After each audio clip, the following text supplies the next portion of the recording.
Dorothy Washington was dying alone. The doctors had been clear, the kind of clear that leaves no room for hope. Stage 4 lung cancer, metastasized, inoperable.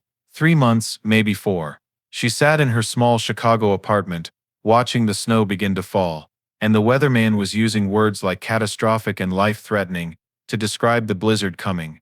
Dorothy thought those words applied to her life just as much as the storm. She was 70 years old. Her husband Thomas had died 6 years ago, heart attack, while fixing the sink. Her daughter Clarissa lived in Atlanta, visited maybe twice a year with that look in her eyes, counting hours until she could leave. Dorothy had church friends once, but cancer makes people uncomfortable. They stopped calling after the diagnosis. Now it was just Dorothy, her oxygen tank, her pain medication, and the television that talked at her but never to her. The apartment was freezing despite the radiator hissing in the corner. She had lived here 43 years, raised Clarissa in these rooms that now felt too large and too empty. The walls were covered with photographs, Thomas in his army uniform, Clarissa at high school graduation, Dorothy on her wedding day, 23 years old, in a dress her mother sewed because they couldn't afford to buy one. She touched her chest where the tumor lived, that dark mass on the x-rays. The pain was constant, a dull ache that sharpened whenever she tried to breathe deep. The oxygen cannula helped, barely. She was on so much morphine the world had a dreamlike quality. Her doctor, Dr. Patel, had suggested hospice. "You shouldn't be alone," she said, but Dorothy refused. She had spent 70 years being told where she should be, what she should do. If she was going to die, it would be in her own home, on her own terms. The snow fell harder, thick flakes swirling in wind. The weatherman was shouting now, warning everyone to stay inside, prepare for the worst blizzard in 50 years. Dorothy watched and thought about her life, all the moments that led here. She thought about Mississippi, where she was born in 1953, sharecropper's daughter in a segregated world.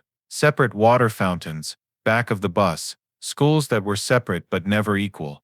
Her mother's hands cracked and bleeding from picking cotton in fields that would never belong to them. She thought about Chicago, where her parents moved when she was 12, part of the Great Migration North. The factories that wouldn't hire black workers, the neighborhoods where agents wouldn't show them houses, the police who stopped Thomas for driving while black so many times he kept his hands visible and his voice neutral whenever he spoke to them. She thought about raising Clarissa in a world that would judge her before knowing her, about building a life that was good despite everything, full of love despite the hate surrounding them. Dorothy had survived poverty, racism, loss. She survived her father's death from black lung disease, her mother's dementia, Thomas says sudden heart attack. She survived being underestimated her entire life. But she couldn't survive this tumor. Cancer didn't care about her strength or resilience. It just grew and spread and killed. The pain was getting worse. Dorothy reached for medication with trembling hands, swallowed 2 pills dry. Outside, wind howled, rattling windows. The temperature was dropping, the kind of cold that kills unprepared people in hours. Dorothy pulled her blanket tighter, Thomas's old flannel robe over her nightgown, thick socks on feet that were always cold now. The television continued warnings, wind chills 40 below, whiteout conditions. The mayor urging everyone to stay home, check on elderly neighbors. Dorothy thought about her neighbors, Mrs. Chen, who used to bring soup but hadn't knocked in weeks, Mr. Johnson, who helped Thomas fix things but now hurried past her door like cancer was contagious. The young couple below, who played music loud and didn't know her name. Nobody was checking on Dorothy Washington tonight. Nobody knew she sat alone with cancer, and 3 months to live, and a storm raging outside that matched the storm inside her failing body. This was the truth now, the final truth after 70 years. Black women's suffering was invisible. She closed her eyes, let morphine pull her into half-sleep, where Thomas was alive, and Clarissa was little, and her lungs were whole. But even in dreams, the cold penetrated, the wind howled. Something pulled her back. A sound at her door, scratching, rhythmic and desperate, then weak knocking, like someone using last strength. Dorothy opened her eyes. The apartment was darker, storm having knocked out streetlights. The scratching came again, then a voice. "Please," male and broken. "Please somebody help." Every logical part of Dorothy's brain said ignore it. She was dying, immunocompromised, vulnerable. Her doctors were explicit about avoiding sick people, protecting her fragile immune system. Opening her door to a stranger was unnecessary risk. She should call police, let them handle it. But Dorothy Washington hadn't survived 70 years by always doing the logical thing. She survived by showing mercy when mercy was denied her, offering kindness when kindness was withheld, being the person she wished the world had been. She learned early that waiting for someone else to help meant nobody got helped. She pushed up from the chair, body protesting. The room spun and she grabbed the armrest, breathing in gasps. The journey to the door was 15 feet but felt like miles. Her legs were weak, balance uncertain, vision blurring. But she kept moving because someone was dying outside and she was dying inside, and if they were both dying tonight, at least she could die knowing she tried. The knocking stopped. Dorothy pressed her ear to the door, heard ragged breathing. "I'm coming," she whispered. "Hold on." She turned the deadbolt with shaking fingers, unlocked the chain, gripped the knob and pulled. Wind caught the door, yanked it open, blasted her with snow and cold so intense it stole her breath. The hallway was full of snow, drifts blown through the building's entrance, and there, collapsed against her doorframe, was a man. He was covered in snow, clothes inadequate, thin jacket, no gloves, shoes falling apart. His skin was dark like hers, face hidden by matted beard and ice-crusted hair. Lips blue, breathing shallow, body shaking with violent shivers signaling late-stage hypothermia. He looked up with eyes that should have been dim but were impossibly clear, impossibly aware, impossibly kind. "Please," he whispered. Dorothy saw his hands bleeding, fingers black with frostbite, face showing signs of sleeping rough in Chicago winter too long. This was a homeless man the world had discarded, someone trying door after door, seeking shelter from a storm that would kill him within the hour. Dorothy thought about her immune system, Dr. Patel's warnings, the rational thing to do. Close the door, call 911. She thought about Clarissa, who would be furious if she knew her mother was risking final months for a stranger, neighbors who would think her foolish. She thought about all this in 3 seconds, then made her choice. "Come inside," Dorothy said, reaching down to help him. "Get up, get inside where it's warm." The man tried to stand but legs wouldn't support him. He fell forward and Dorothy caught him, where they fell together, his weight knocking her backward into the apartment, door slamming shut from wind force. They landed on her living room floor, his frozen body against hers, ice-crusted beard against her cheek, labored breathing mixing with hers. For a long moment neither moved. Dorothy couldn't breathe, impact having driven air from her lungs. The man was shaking violently, body temperature so low that being inside barely registered as warmth yet. Two dying people who should have stayed separate, who should have accepted their fates alone. She pushed herself up, ignoring screaming pain in her chest. "We need to get you warm," she said, voice stronger than it had been in months. "Get these wet clothes off before the cold kills you." She struggled to her feet using the couch, looked down at him. He was watching her with those impossibly clear eyes, and there was something in his gaze Dorothy couldn't identify.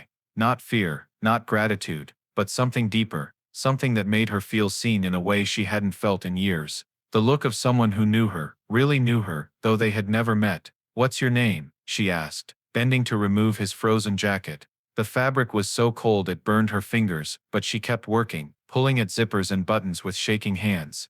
"I have many names," the man said, voice stronger than it should have been, "but you can call me whatever brings you comfort."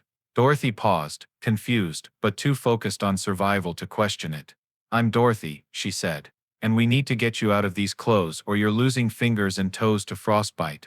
She managed to remove his jacket and started on his shirt, damp with melted snow and plastered to skin. His body was ice cold, lips still blue, shaking beginning to slow in a way Dorothy knew was dangerous. When hypothermia victims stopped shivering, their bodies were giving up. She had to work faster. "Stay with me," she commanded, pulling off his shirt. She grabbed the blanket from her chair, the Afghan Thomas's mother had crocheted, wrapped it around his torso. "Don't you dare die in my living room." The man smiled, expression completely out of place. "You're not going to die, Dorothy," he said, with absolute certainty. "Neither of us is going to die tonight." Dorothy ignored this delusion, the confused statement hypothermia victims made when brains weren't getting oxygen. She moved to his feet, unlacing destroyed shoes, wincing at socks that were more ice than fabric. When she pulled them off, his feet were terrible, blackened with frostbite in places, bleeding in others, coal used and damaged from months or years on Chicago's streets. We need to warm you slowly, she said, remembering first aid from 30 years ago. Too fast damages tissue. She grabbed more blankets from her bedroom, moving faster than she had in months, adrenaline overriding cancer's grip. She wrapped him in layers until he looked like a cocoon on her floor. I'm making you something hot, she said. Don't move, just stay still, and let your body warm gradually. In her tiny kitchen, Dorothy put water in the kettle with shaking hands.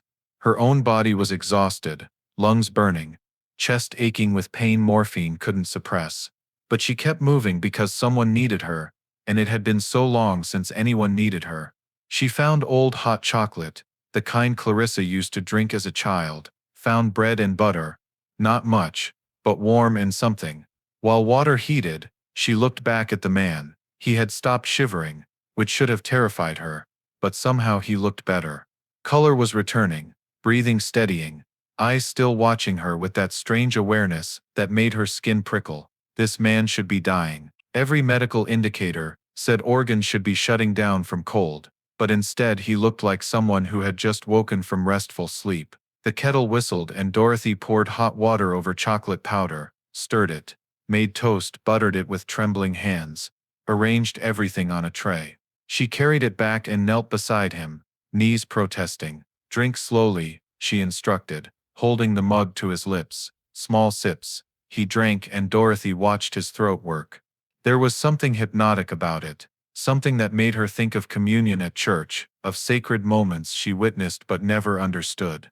When he finished half the mug, she set it aside and offered toast. Eat, she said simply. He took toast with hands that should have been too damaged, but somehow managed fine. He ate slowly, deliberately, eyes never leaving hers. When he finished he spoke, voice clearer now, stronger, with an accent she couldn't place. You didn't have to let me in, he said. You knew the risk. Your doctors told you to avoid infection. You're immunocompromised, vulnerable, dying. Opening that door could cost you weeks of time you have left, but you opened it anyway. Dorothy felt a chill. How do you know about my doctors? She asked quietly. How do you know what they told me? The man smiled again, peaceful smile that didn't match the situation. I know a lot about you, Dorothy Washington. I know you were born in Hattiesburg, Mississippi on August 15, 1953. I know your mother Ruth and father Samuel. I know you had a childhood nickname only your grandmother used, a name you haven't heard spoken in over 50 years. Dorothy's heart pounded, breath coming in short gasps. What are you talking about? Birdie, the man said softly. Your grandmother called you Birdie because you hummed while you played, little songs that sounded like bird calls. Nobody else knew that name after she died, when you were 7.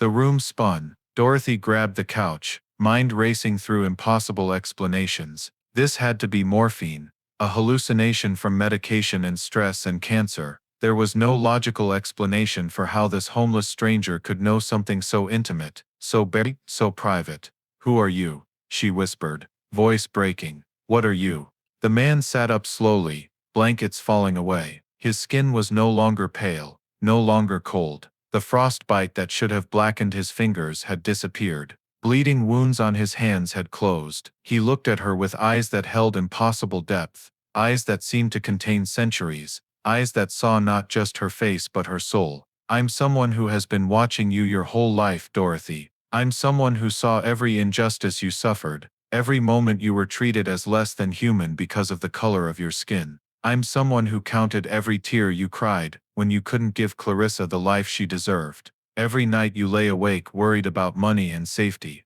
I'm someone who stood beside you when Thomas died, when you screamed at the ceiling and asked why God would take the one good thing in your life. Tears streamed down Dorothy's face. That's impossible, she sobbed. Nobody knows those things. I know you prayed every night for 47 years, he continued, voice gentle but relentless. I know you stopped praying 6 months ago when Dr. Patel said terminal. I know you decided God had abandoned you, that faith had been worthless, that believing and hoping and trusting was for nothing because here you are, dying alone while a storm rages. Stop, Dorothy begged. Please stop. But he kept talking, stripping away every defense. I know that tonight, before the storm started, you sat in that chair and thought about taking all your medication at once, not because you're a coward, but because you're tired. So tired of Yeah. of hurting, of being alone, of living in a body betraying you, and a world that never valued you. Dorothy couldn't breathe. The truth suffocated her more than the tumor. She had thought exactly that, held the pill bottle and counted tablets, and wondered if anyone would notice she was gone. She put them back only because she didn't want Clarissa to find her like that. How she gasped. How do you know? The man reached out and touched her chest right where the tumor lived. His hand was warm, impossibly warm, and when he touched her, Dorothy felt something she hadn't felt in months. Not absence of pain exactly, but something deeper, something that made pain seem unimportant, temporary, a passing thing. Because I know you, he said simply. I've always known you, and I came here tonight, in the middle of this storm, dying from cold, needing rescue, because you needed to be needed one more time. You needed to remember your life matters, that your kindness matters, that you are not invisible or worthless or forgotten. You needed to save someone, Dorothy, so you could remember you're worth saving too. The apartment was silent, except for wind howling and Dorothy's ragged breathing. She stared at this impossible man, who knew her secrets and pain, and deepest thoughts, and she understood with clarity, that cut through morphine haze and cancer fog. She understood who he was, what he was, why he had come. Jesus, she whispered, the name falling like prayer and question and accusation all at once. He smiled, and the smile transformed his face, made him look both ancient and ageless, both human and divine. I never left you, Birdie, he said, using her grandmother's name like a benediction. Not for one moment of your 70 years. I was there in Mississippi when you couldn't drink from the white fountain. I was there when police pulled Thomas over for being black. I was there when you held Clarissa and promised her a better world. I was there when Thomas died, and you thought your heart would stop. I was there when Dr. Patel said terminal, and you decided faith was pointless. I have always been there. Dorothy sobbed now, deep wrenching sobs that tore through damaged lungs. Then why? She cried. Why did you let me suffer? Why did you let Thomas die? Why did you let them treat me like nothing my whole life? Why am I dying alone with cancer? If you were always there, why didn't you stop it? He didn't look away from her pain. He didn't offer easy answers. Instead, he took both her hands in his, those hands that should have been frostbitten, but were warm and whole. Because I gave humanity free will, he said quietly, and free will means people can choose hatred over love, can build systems of oppression, can look away from suffering. I don't stop that, because if I did, I would remove the very thing that makes humans human, the ability to choose. That's not fair, Dorothy whispered. No, he agreed. It's not fair. It's terrible and painful and heartbreaking. But it also means that when you chose, and you always chose, Dorothy, to be kind despite hatred, to love despite oppression, to open your door tonight, despite every logical reason not to, that choice meant something. It meant everything. Your kindness wasn't programmed or forced. It was genuine choice, made freely, which makes it sacred. He stood then, pulling Dorothy to her feet with gentle strength. He was taller than she remembered, his presence filling the apartment in a way that should have been intimidating but felt comforting, like being wrapped in a warm blanket after years of cold. I came here tonight, he said, not just because you needed to help someone, but because I have something to give you, something you've earned through 70 years of choosing love over bitterness, mercy over vengeance, kindness over cruelty, something that has been waiting since the moment you were born. Since your grandmother first called you Birdie and you hummed those sweet songs that sounded like heaven. He placed his hand over her chest again, right where the tumor pulsed and ached. His hand was so warm it felt like fire, like electricity, like life itself flowing from his palm into her damaged lung. Dorothy gasped as heat flooded through her body, not painful but intense, like every cell was waking after long sleep, like her body was remembering what it felt like to be whole. This is going to hurt for a moment, he said gently, because healing always hurts a little. You have to break down dead things before living things can grow. Are you ready, Birdie? Dorothy didn't know if she was ready. She didn't know if she believed this was really happening, or if she was hallucinating while this stranger froze to death in her hallway. But she nodded anyway, because she had spent her life facing impossible things and surviving them. And if this was real, if this was truly Jesus offering her a miracle, then she would face this too. I'm ready, she said. And then the pain came. It started where his hand pressed against her chest, a burning sensation that spread through her lungs like wildfire. Dorothy cried out, tried to pull away, but he held her steady, his other hand supporting her back. His eyes locked on hers with such compassion and certainty that she couldn't look away. The burning intensified, became agony, became something beyond anything the cancer had ever done to her. She felt the tumor, actually felt it in a way she never had before, felt it pulsing and writhing and dying inside her lung. Breathe, he commanded. And she tried, gasped in air that felt like shards of glass. Breathe through it, Dorothy. Your body is remembering how to live. The pain reached a crescendo that made her scream, a sound she didn't know she could still make, raw and primal and desperate, and then suddenly, it stopped. Not gradually, not slowly, but all at once, like someone had flipped a switch. The burning vanished, the agony disappeared, and in its place was something Dorothy hadn't felt in over a year. Nothing, no pain, no ache, no pressure in her chest, no struggle for air. She took a breath, a deep full breath, and her lungs expanded completely, perfectly, effortlessly. She took another breath, and another, each one easier than the last, each one filling her with oxygen and life and possibility. She looked down at her hands, expecting to see them shaking and weak as always, but they were steady, strong. Her skin, which had been gray and sallow from illness, was warmer, healthier, alive. What did you do? She whispered, touching her chest where the tumor had been. There was nothing there now, no lump, no pain, no evidence that cancer had ever invaded her body. What did you do to me? I gave you what you always deserved but never received, he said simply. I gave you wholeness, healing, life. Your cancer is gone, Dorothy. Every cell of it, every trace of it, erased as if it never existed. Your lungs are perfect, your body is strong, your years are not ending but beginning again. Dorothy couldn't speak, she could only breathe, in and out, marveling at the simple miracle of air entering and leaving her body without pain, without struggle, without the constant awareness of death's approach. She had forgotten what it felt like to breathe normally, to exist in a body that wasn't actively trying to kill her. Tears poured down her face, but these were different tears, not tears of pain or grief, but of overwhelming gratitude and disbelief and joy. Why? She finally managed to ask. Why me? Why now? There are so many people suffering, so many people dying, so many people who pray and believe, and never get their miracle. Why would you heal me? He smiled and touched her face, wiped away her tears with thumb. Because your story isn't finished yet, Birdie. Because there is work for you to do, lives for you to touch, love for you to give that can only come from someone who has walked through the valley of death and emerged on the other side. Because the world needs to see that miracles still happen, that faith still matters, that even in the darkest storms hope is real. Dorothy looked at him, this man who was Jesus, who was God, who was everything she had prayed to and doubted, and questioned, and needed her entire life. She looked at him, and saw not just divinity but humanity, not just power but compassion, not just authority but love. He had come to her as a homeless man dying in the cold, because that was who needed her help, who would open her heart, who would remind her that service and sacrifice and love were always worth it. What do I do now? She asked. What am I supposed to do with this gift? Live, he said simply. Live fully, love deeply, share your story boldly, tell people what happened here tonight.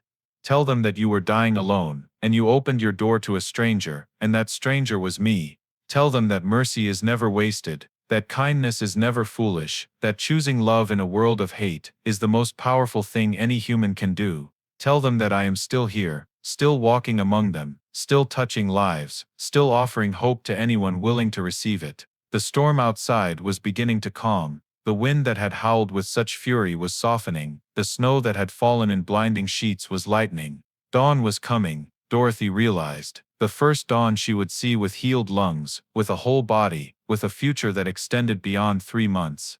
Will I see you again? She asked, sudden fear gripping her that he would leave, and this moment would end, and she would be alone again. You will see me in every face that needs kindness, he said. In every stranger who needs help, every person the world has discarded, every soul that thinks they are invisible and worthless and forgotten. When you serve them, you serve me. When you love them, you love me. I am never far from those who seek me, Birdie, never. He moved toward the door, and Dorothy followed, not wanting him to go, not ready for this impossible night to end. He opened the door, and the hallway was still full of snow, but the storm had passed. The first light of dawn was breaking through the clouds, pink and gold and beautiful. "One more thing," he said, turning back to her. "Your daughter, call her today, tell her everything. She needs to hear this from you. She needs to know that miracles are real, that faith matters, that her mother is not dying but living. She needs hope too, Dorothy. Give it to her." "I will," Dorothy promised, her voice strong and clear and full of life. He smiled one last time, then stepped into the hallway. Dorothy blinked, and he was gone. Not walking away, not disappearing in some dramatic flash of light, just gone, as if he had never been there at all. But she knew he had been real. Her healed lungs proved it. Her whole body proved it. Her transformed heart proved it. Dorothy stood in her doorway, as dawn broke over Chicago, as the storm clouds cleared, and the sun rose on a city blanketed in fresh snow. She took deep breaths of cold morning air, breaths that filled her completely, perfectly, miraculously. She was 70 years old, and she was alive, truly fully, impossibly alive, and her story was just beginning. Dorothy woke the next morning and for 3 full seconds forgot what had happened.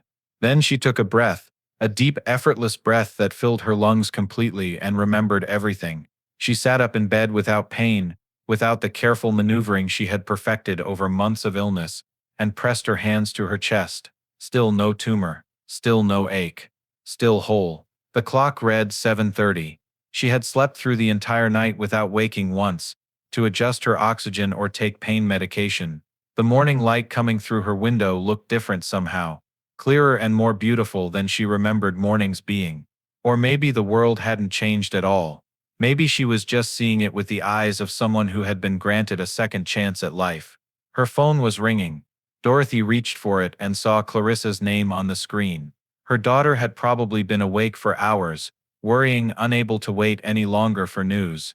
Dorothy answered with a smile in her voice. "The doctors confirmed it," she said before Clarissa could speak.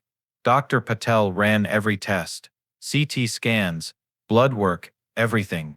The cancer is completely gone, baby. Not in remission, not reduced, but vanished.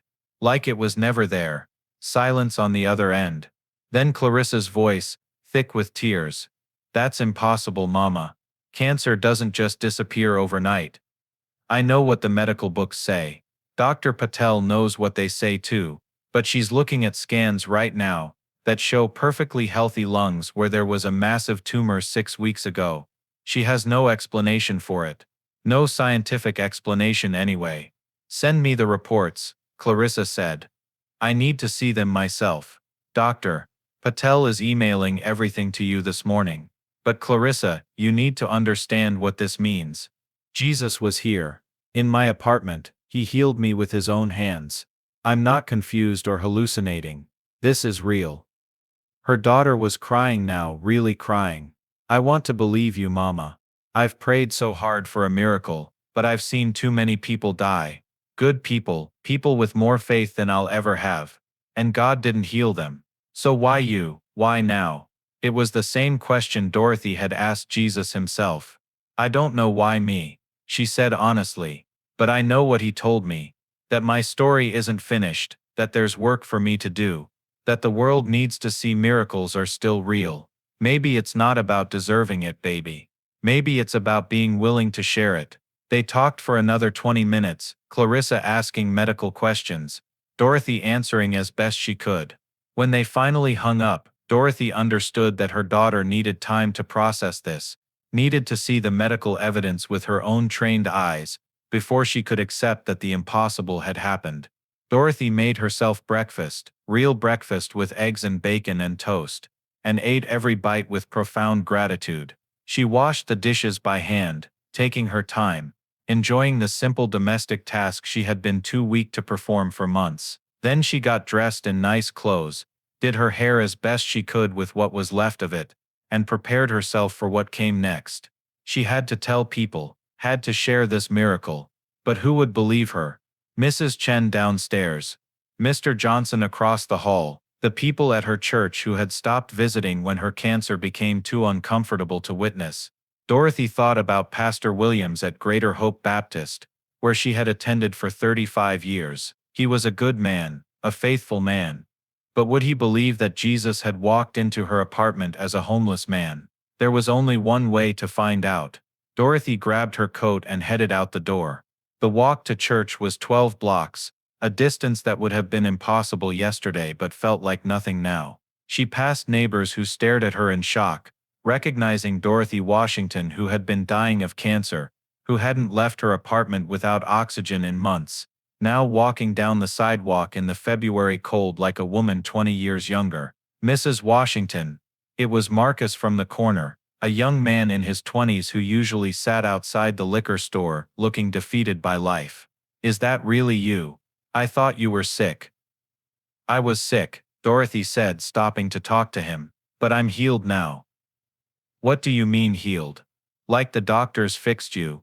Like Jesus fixed me. Marcus studied her face, and Dorothy saw something shift in his expression. For real, like an actual miracle. An actual miracle. He came to my apartment during the blizzard.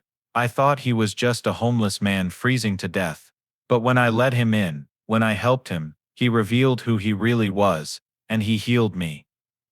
Marcus completely healed me. The young man was quiet for a long moment. Then he said something that surprised her. I believe you, Mrs. Washington. I don't know why, but I believe you. Your face is different. You look like someone who's seen something the rest of us haven't.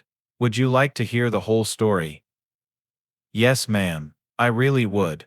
So Dorothy told him right there on the corner, the entire account of what happened 2 nights ago. She told him about being ready to give up, about hearing the scratching at her door, about the stranger who knew her childhood nickname, about the healing that felt like fire burning through her lungs. Marcus listened without interrupting, and when she finished he was crying. My grandmother used to tell me stories like this, he said, wiping his eyes with his sleeve. She said Jesus still walks the earth, still helps people who need him. But I thought they were just stories, you know, things that happened a long time ago to other people. I didn't think miracles still happen now. They do, Dorothy said firmly.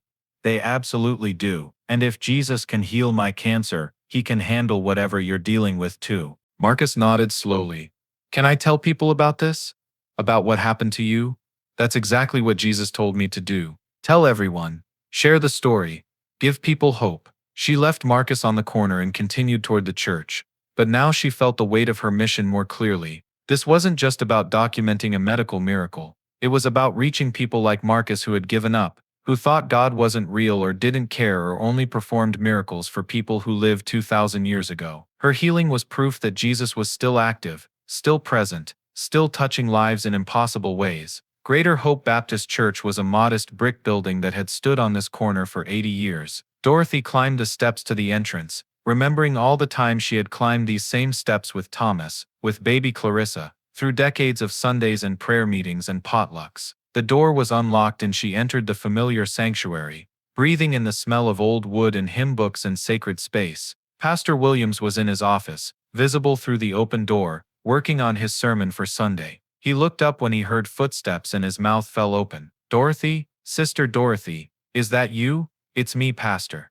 He came around his desk quickly, staring at her like she was a ghost. But you were dying. I visited you 3 weeks ago and you could barely sit up. What happened? Can I sit down? This is going to take a few minutes to explain. They sat in his small office, pastor and parishioner, and Dorothy told her story for the second time that day. Pastor Williams listened with the intensity of someone trained to recognize divine intervention, his eyes widening as she described the stranger who knew impossible things, the healing touch that burned away her cancer, the tests that confirmed she was completely cured. When she finished, Pastor Williams was quiet for a long time. I've been preaching about miracles for 30 years, he said finally. I've told people that God still heals, still performs wonders, still moves in mysterious ways. But Dorothy, I'll be honest with you. I've never actually witnessed it myself. I've heard stories, second-hand accounts, things that might have been coincidence or good fortune dressed up as divine intervention. But this, if what you're telling me is true,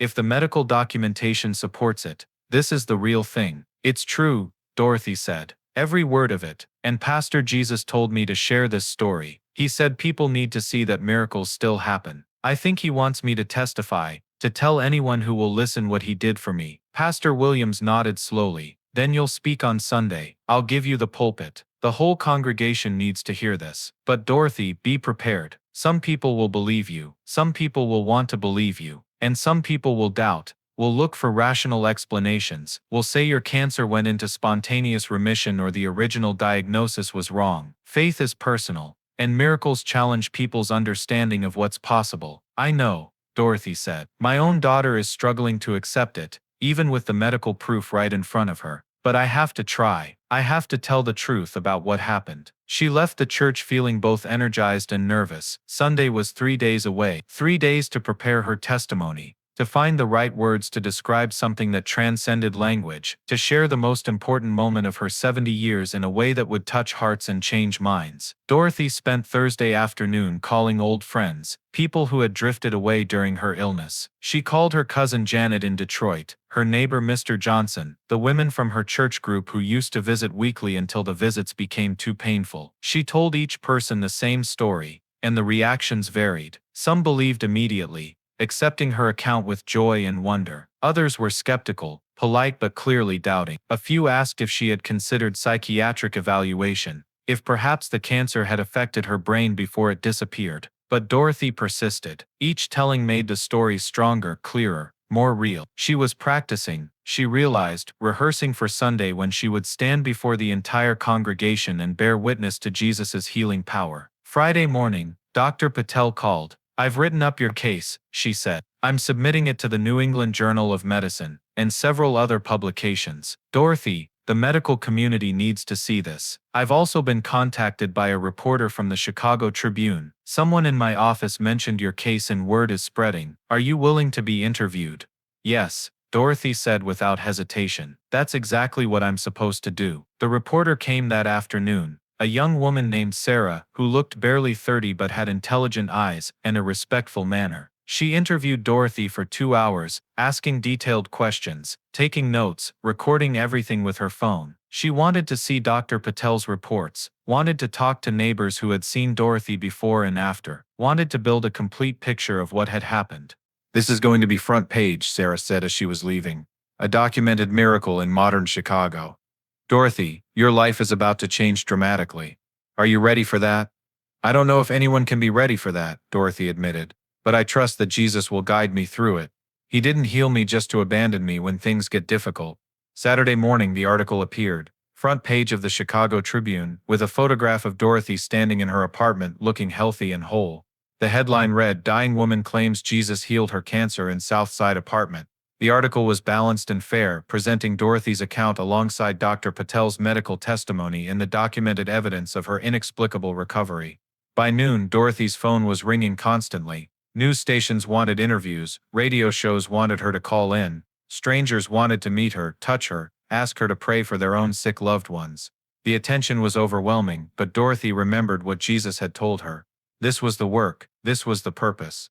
This was why she had been healed. She gave interviews throughout the day, telling her story over and over, never changing the details, never embellishing for dramatic effect. Just the simple truth, she was dying, Jesus came to her, he healed her, and now she was alive to tell about it. Some interviewers were respectful, some were skeptical, and a few were openly hostile, suggesting she was either delusional or scamming people for attention. Dorothy handled them all with the same calm certainty. She knew what had happened. She had the medical proof.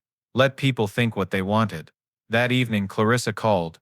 Mama, you're all over the news. CNN is running your story. It's gone national. I know, baby. It's been a crazy day. Are you okay? This is a lot of pressure, a lot of attention. People can be cruel, especially on the internet. I'm fine, Dorothy assured her. Better than fine. This is what I'm supposed to be doing. Jesus healed me so I could share this story, so I could give people hope. I'm not going to hide from that responsibility.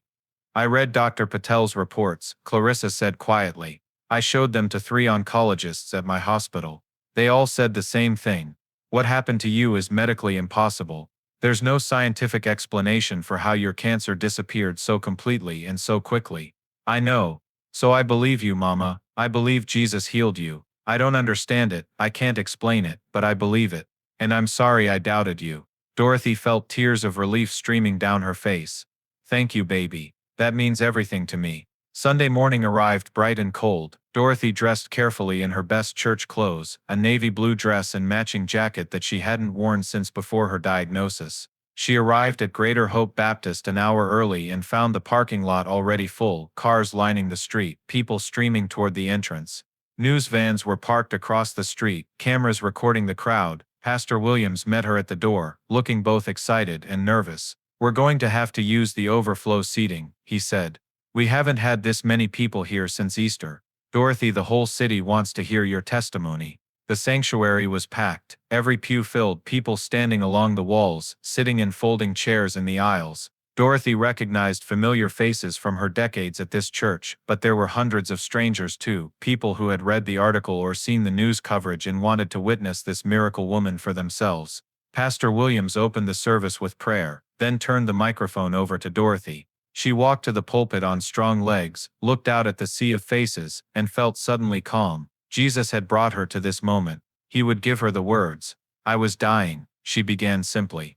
"6 months ago, doctors told me I had stage 4 lung cancer. 3 months to live, maybe 4. For a while I accepted that. I made my peace with death. I stopped praying because I thought God had abandoned me. I spent my days alone in my apartment, waiting to die." The church was completely silent. Dorothy continued, telling them about the blizzard, about the stranger at her door, about the choice she made to help someone even though it could cost her the little time she had left. She told them about the conversation, about learning that the homeless man knew her entire life story, about the moment she realized she was talking to Jesus himself. "He touched my chest where the tumor was," Dorothy said, her hand moving to the spot as she spoke, "and it burned. It hurt worse than anything the cancer had ever done to me. But when the burning stopped, so did the pain. So did the cancer. So did the dying. Jesus healed me completely, and he told me to share this story with anyone who would listen." She pulled out copies of her medical reports, held them up for the congregation to see. "These are my CT scans from 6 weeks ago showing a massive tumor in my right lung, and these are my scans from Thursday showing lungs that are completely healthy. My doctors have no explanation for this. But I do. Jesus healed me, not because I deserved it, not because I had perfect faith, but because he chose to, because he wanted to prove that miracles are still real, that he is still active in the world, that no one is too far gone for his love to reach them." Dorothy looked out at the faces, saw tears streaming down cheeks, saw skepticism warring with hope, saw faith being challenged and strengthened simultaneously. "I don't know why Jesus healed me when so many others suffer without relief," she said honestly.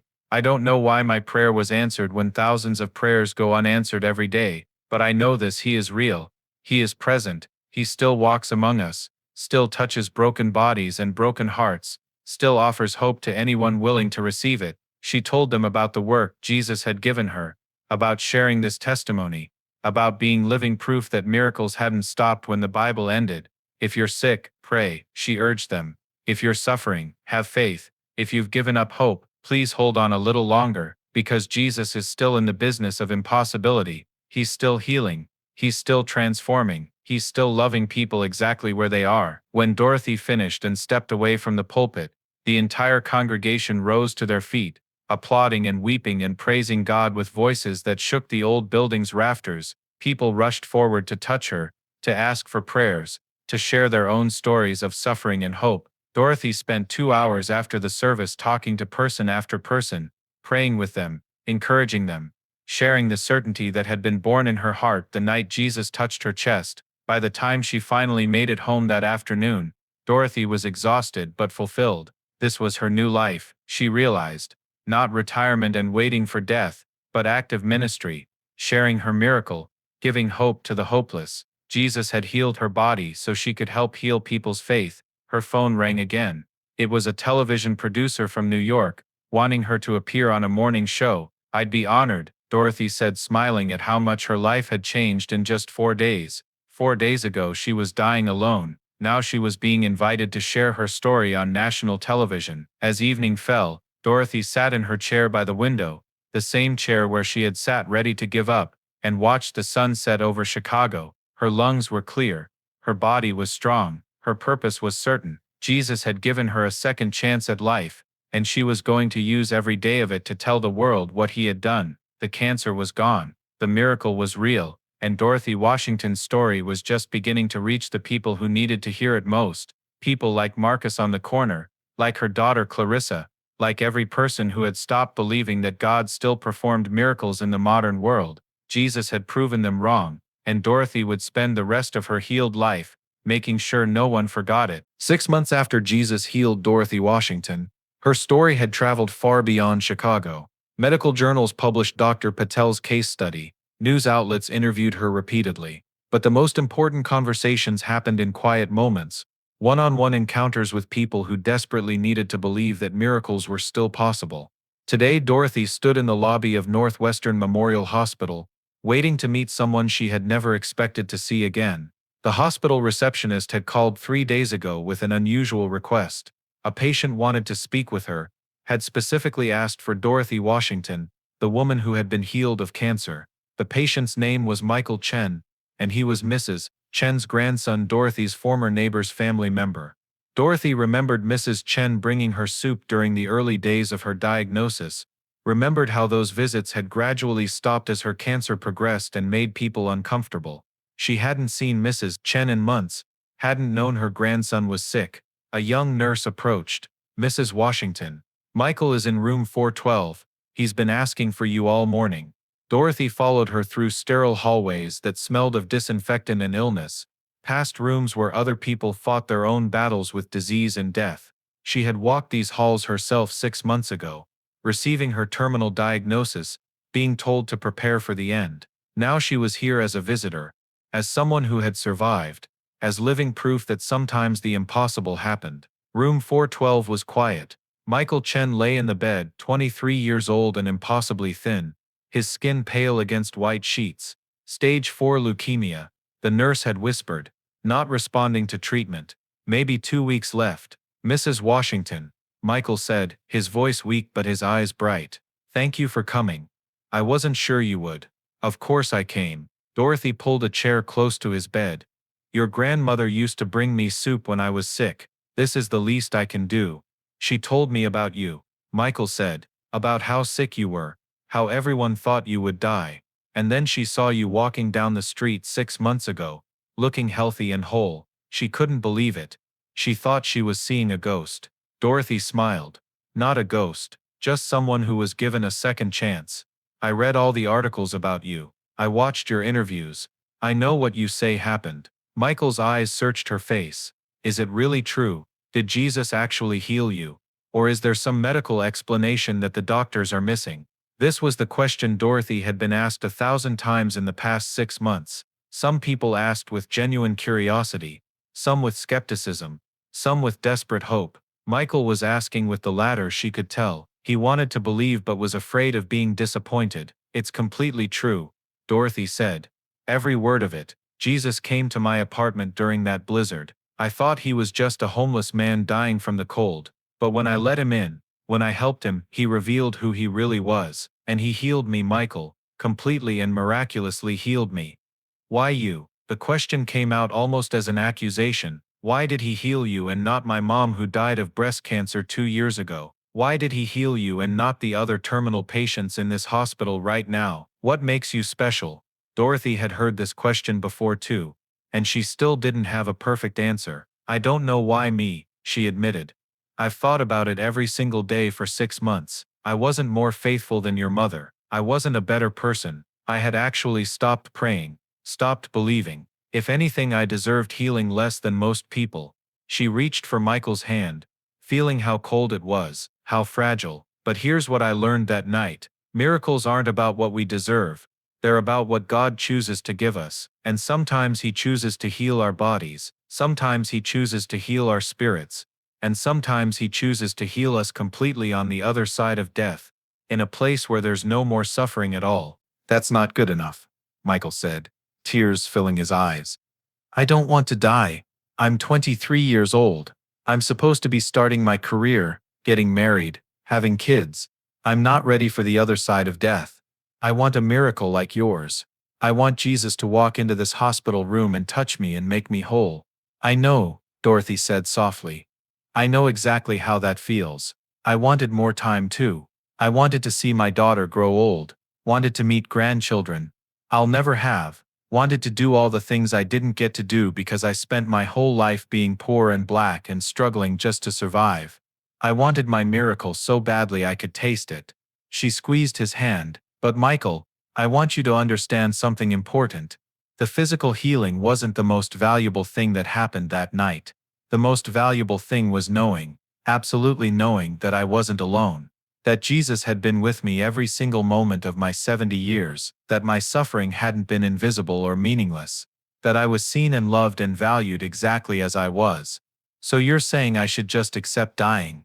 Michael's voice was bitter. That I should be grateful for spiritual comfort while my body destroys itself? No, Dorothy's voice was firm. I'm saying you should pray for your miracle. You should ask Jesus to heal you. You should believe with everything you have that he can do the impossible, because I'm living proof that he can. But I'm also saying that if the miracle doesn't come the way you want it to, that doesn't mean Jesus isn't real or that he doesn't care about you. It just means he has a different plan. She leaned closer. Michael, I met a young woman 2 weeks ago named Angela, 34 years old, 2 kids, terminal cancer. She's not going to get a physical healing. Her doctors have been very clear about that. But she told me something that changed how I think about miracles. She said, "My miracle is that I'm not afraid anymore. My miracle is that I know my children will be okay because Jesus will watch over them when I'm gone. My miracle is that every day I have left feels precious instead of wasted." Dorothy watched emotions play across Michael's face, anger and fear, and desperate hope fighting for dominance. "That's not the miracle I want," he whispered. "I know, but sometimes the miracle we get is different from the miracle we asked for, and we have to decide whether we're going to accept what we're given, or spend our remaining time being angry about what we didn't get." Michael was quiet for a long time. Then he said, "Tell me about that night again. Tell me exactly what happened when Jesus healed you. Don't leave anything out." So Dorothy told her story one more time, but this time she told it differently. She focused on the details she usually glossed over, the small moments that revealed the depth of Jesus's love, how he had waited outside her door until she chose to open it, respecting her free will even though he was freezing to death, how he had let her serve him first, accepting her soup and toast and blankets before revealing his true identity, how he had known her childhood nickname, the name her grandmother used, the name that made her feel seen and known and loved. "He called me Birdie," Dorothy said, her voice soft with wonder. "That was my grandmother's name for me because I used to hum while I played. Nobody had called me that in 63 years, but Jesus knew it. He knew me in ways that went beyond facts and history. He knew the deepest parts of my soul, the parts I kept hidden even from myself." She described the healing itself, the burning pain that felt like dying, the moment when her lungs suddenly filled with air, the overwhelming gratitude and disbelief that warred in her heart. "It hurt worse than the cancer," she said, "because healing always hurts a little. You have to break down the dead things before the living things can grow. My tumor didn't just disappear, it was burned away, consumed by something that felt like holy fire." Michael listened with complete attention, and Dorothy could see something shifting in his expression. The anger was fading, replaced by something gentler, something that looked almost like peace. "What did he say to you?" Michael asked. "After he healed you, what did Jesus say?" "He said, my story wasn't finished, that I had work to do, that people needed to hear what happened to me so they could believe miracles were still real." Dorothy paused.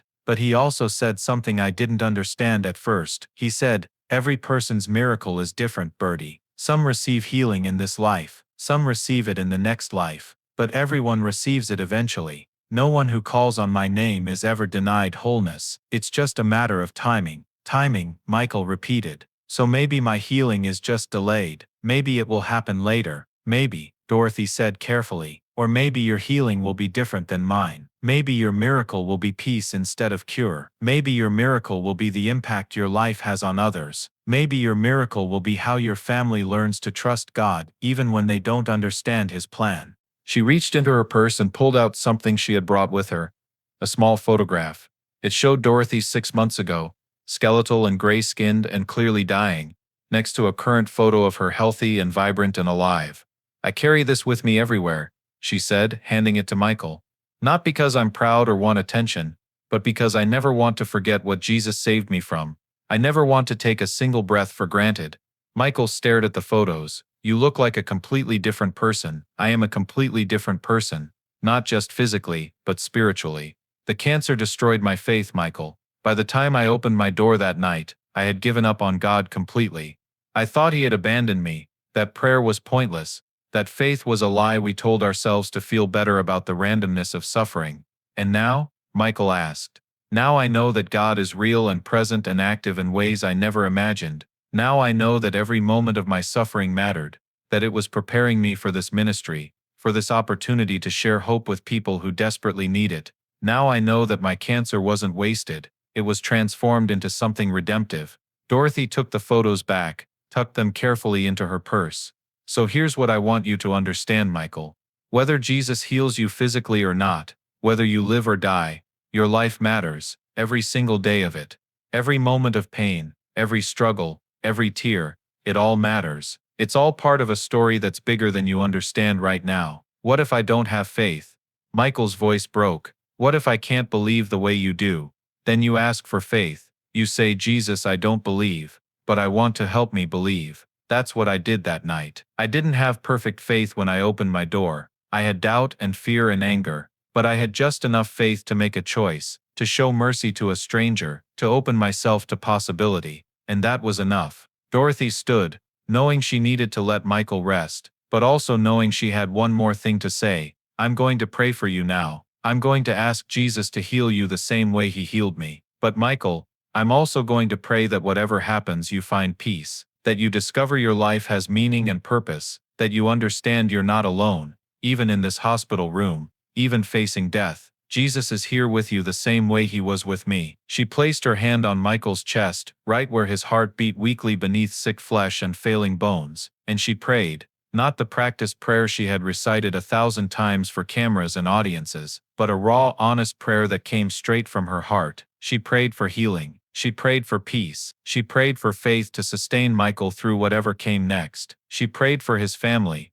for his doctors, for everyone who loved him and would suffer if he died. When she finished, she opened her eyes and saw tears streaming down Michael's face. Thank you, he whispered. Thank you for not lying to me. Thank you for not promising me a miracle I might not get. Thank you for treating me like I can handle the truth. You can handle it, Dorothy said. You're stronger than you think. And Michael, whether you live for 2 more weeks or 2 more decades, use that time to love people. Love them hard and deep and completely. Because love is the only thing that survives death. Love is the only miracle that never ends. She left the hospital as sunset painted the Chicago sky in shades of orange and gold. Her phone had 12 missed calls, interview requests from journalists who still wanted to tell her story, speaking invitations from churches across the country. Dorothy ignored them all for now. She needed to walk, to think, to process what had just happened with Michael. She found herself heading toward the old neighborhood, toward the apartment where everything had changed. The building looked exactly the same. Weathered brick and crooked steps, the same building where she had lived with Thomas, where she had raised Clarissa, where Jesus had come to her in human form and transformed her life forever. Mrs. Chen was sitting on the front steps, enjoying the warm evening. She looked up as Dorothy approached and her face lit with joy. Dorothy, I heard you visited Michael. Thank you so much. How is he doing? Dorothy asked, sitting beside her old neighbor. Better, Mrs. Chen said. And there was something in her voice that made Dorothy look at her sharply. Not healed. The doctors say his cancer is still there, but better in his spirit. He called me after you left and said he wasn't afraid anymore. He said you helped him understand that his life matters whether it's long or short. The women sat together in comfortable silence, watching the neighborhood come alive with evening activity. Children played on the sidewalk, their laughter carrying on the warm breeze. Teenagers gathered on the corner, talking and joking. An elderly man walked his dog slowly, carefully, savoring the simple pleasure of movement. Do you ever wonder why you were healed? Mrs. Chen asked quietly. Why you and not others? Every single day, Dorothy admitted. But I've learned something in the past 6 months. The question isn't why was I healed? The question is what will I do with this healing? How will I use this second chance? How will I transform my miracle into hope for others? And have you found the answer? Dorothy thought about Michael lying in his hospital bed, about Angela with her 2 young children, about the thousands of people who had reached out to her after hearing her story. I think so. I think my purpose is to be a witness, to prove that Jesus is still real, still present, still performing miracles. Not everyone will get physical healing, but everyone can get hope. Everyone can know they're not alone. Everyone can understand that their suffering matters and their life has meaning. Mrs. Chen nodded slowly. That's a good purpose. A worthy purpose. It's the purpose Jesus gave me, Dorothy said. So I'm going to keep sharing my story as long as people need to hear it. I'm going to keep praying for the sick and encouraging the suffering and testifying to the reality of divine love. Because that's what my miracle was for. Not just to give me more years, but to give others more hope. As darkness fell over Chicago, Dorothy climbed the stairs to her old apartment. She still lived here, hadn't moved despite offers of book deals and speaking fees that could have afforded her something much nicer. This was where the miracle happened. This was holy ground. She couldn't leave it. Inside, everything looked the same. The photographs on the walls, Thomas smiling in his army uniform, Clarissa at graduation. But Dorothy saw them differently now. They weren't reminders of what she had lost anymore. They were evidence of what she had been given, the love and family and life she had been blessed with. Even when that life included suffering, her phone rang. It was Clarissa calling from Atlanta. Hey Mama, how was your day? I visited a young man with leukemia at the hospital, 23 years old, probably dying. I told him my story. Did it help? I think so. I hope so. Dorothy paused. Clarissa, do you ever regret that I got my miracle, that I was healed when so many others aren't? No, her daughter said firmly. Never. Mama, your healing gave me back my faith. It reminded me that God is real, and miracles happen and hope matters. If you had died, I think I would have lost my faith completely. So no, I don't regret it at all. I thank God for it every single day. They talked for another 20 minutes, the easy conversation of family members who have survived crisis together and come out stronger. When Dorothy hung up, she sat in her chair by the window, the same chair where she had sat dying 6 months ago, and looked out at the city she loved. Tomorrow she would give another interview, share her story with more people who needed hope. Next week she would speak at a cancer support group, pray with patients who were fighting the same battle she had fought. Next month she would travel to New York to appear on a morning show, reaching millions of people with the message that miracles were still real. But tonight Dorothy Washington simply sat in the space where Jesus had touched her, where death had been defeated, where hope had been restored. She thought about Michael in his hospital bed, about Angela with her children, about all the suffering people she had met in the past 6 months. She couldn't heal them the way Jesus had healed her. She didn't have that power, but she could give them something almost as valuable. She could give them her story, her testimony, her living proof that God was real and present and still in the business of performing miracles. She could give them hope that sustained faith even when physical healing didn't come. She could give them the certainty that they were seen and loved and valued, that their suffering mattered, that their lives had meaning and purpose. Dorothy touched her chest, where the tumor had once lived, felt her healthy heart beating strong and steady beneath her ribs. She took a deep breath, filling her lungs completely, effortlessly, perfectly, and she thanked Jesus one more time for the impossible gift he had given her. Not just physical healing, though that was precious beyond words, but spiritual healing, restoration of faith, transformation of suffering into purpose. Jesus had given her back her life, and she was spending every day of it trying to help others believe that their lives mattered too.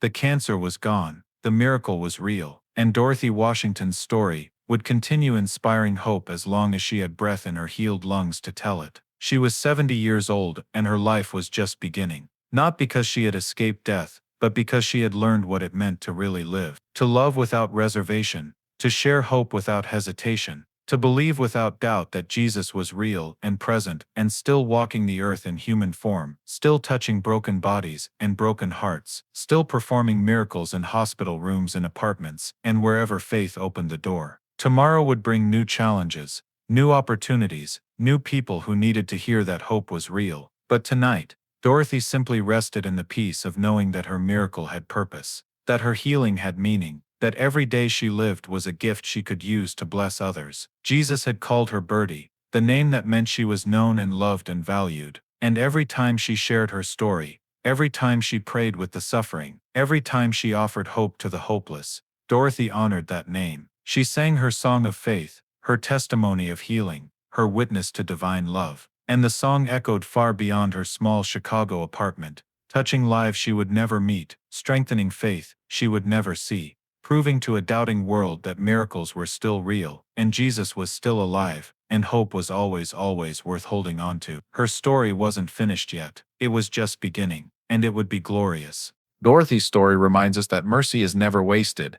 She opened her door when every logical thought told her to stay safe, to protect herself, to let someone else deal with the dying stranger. But she chose compassion over comfort, and that choice changed everything. Sometimes the people we help are angels in disguise. Sometimes they're Jesus himself, testing our hearts, measuring our willingness to love when love costs us something. Dorothy didn't know who was at her door that frozen February night. She just knew someone needed help, and she had enough strength left to give it.